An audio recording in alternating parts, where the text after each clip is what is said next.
What's up, Tony Drones? That's my new phrase for my subscribers, fans, followers, and well, yeah. Um, I'm gonna start posting more on YouTube again. Gonna get it cracking. Um, and I want to start off by saying I do stand up. I'm inspiring to do stand up for my career.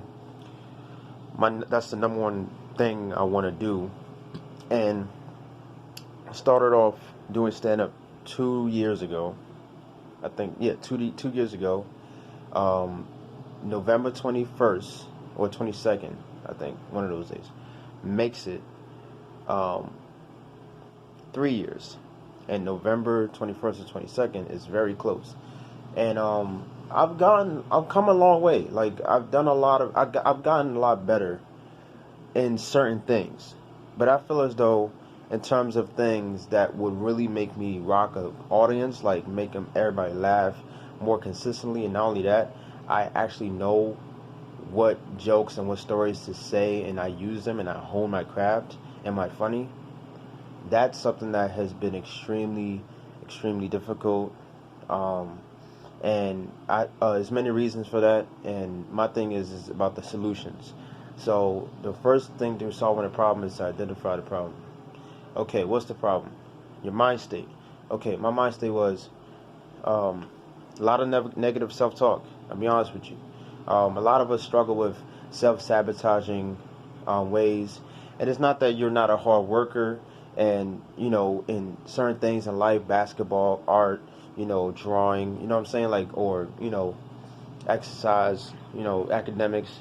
It just means that some of your ways has to be filtered. And there's nothing wrong with it to admitting yourself, like, oh shit, I do self-sabotage more than I thought. And a lot of the time, that's like disguised by a mental illness. You know what I'm saying? And or that's disguised by the environment you were raised in. So to me, it's about identifying where do these problems come from? Why do I self-talk negatively to myself? But when it comes to other people, I speak so highly of people most of the time, or at least I try to. I'm very jovial. I try to be positive, but then, or real. I would say real. For me, I try to be more real than just positive. And in my mind, I just tell myself, oh, you're not good enough. And I put a lot of pressure on myself in the most littlest things in the world.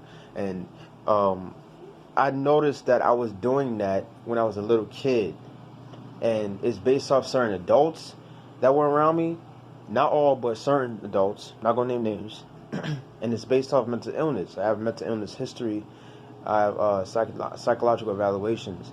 But aside from that, that's not an excuse. I don't use that as an excuse anymore. Or I actually never even seen that shit as an excuse. Society has. You know what I'm saying? That's why your family takes you to get evaluated.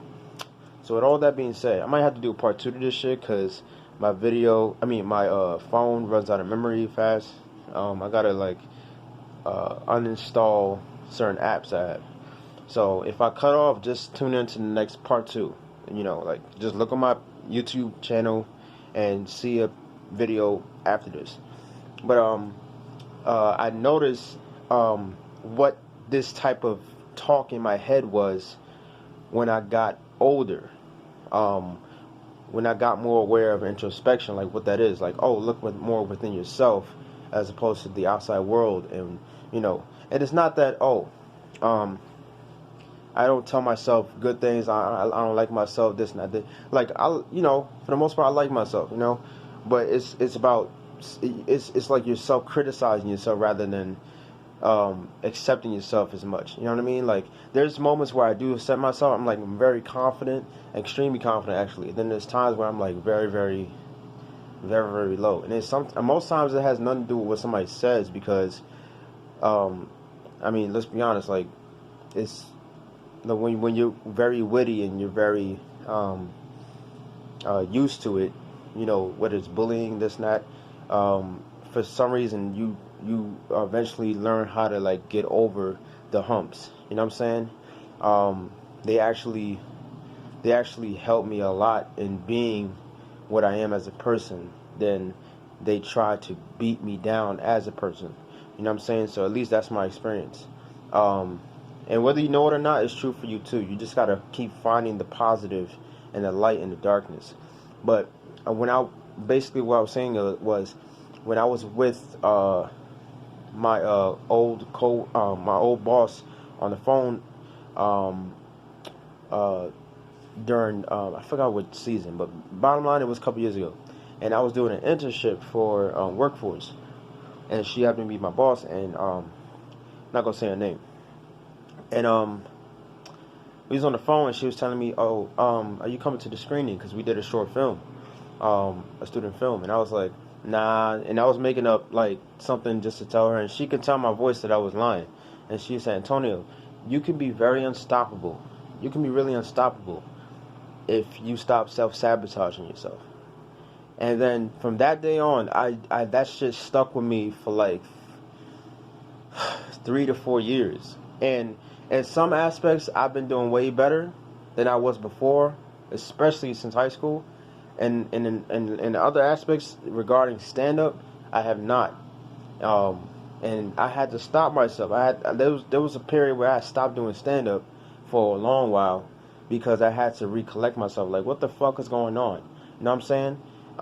And for example, recently, I got off stage, and I noticed this negative self-talk was getting lower and lower and lower and slimmer, and that helped me more to cope with whatever shit comes after, like whatever said I gotta do this, you know, whether I'm riffing on stage or doing material or no material, because I like to write on stage a lot too.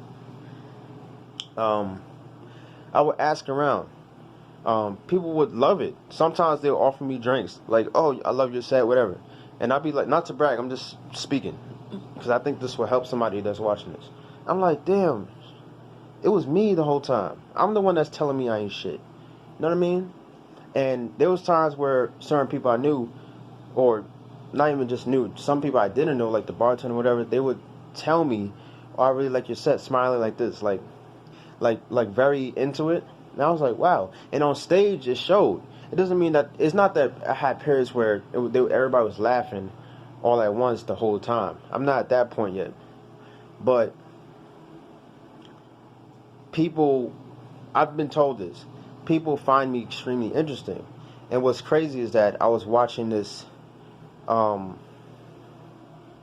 video that a famous comedian, I forgot who said this, but you don't look to be funny always. Look to be interesting. Oh, Trevor Noah. Trevor Noah got told by Dave Chappelle, you can watch an interview. He has an interview on YouTube.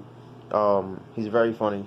All praise to him. Shout out to him. I hope to meet him one day. He seems dope. He's a very intelligent dude.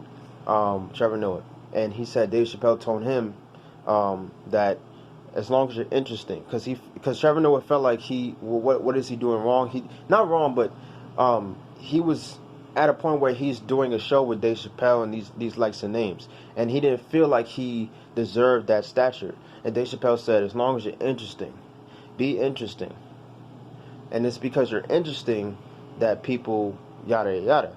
And that blew my mind, because no wonder some people, when I first started, were like, wow, who's this guy? You know, certain buddies of mine who are now buddies, they were fans, now they buddies, were like, this guy's bringing something different. He may not know what the fuck he's doing right now, and he definitely has not honed his shit, honed his stand-up. I mean, honed his funny, honed his truth when he's on stage. But, god damn it, he's totally different than what I've seen. Something makes me gravitate toward this person when they're on stage.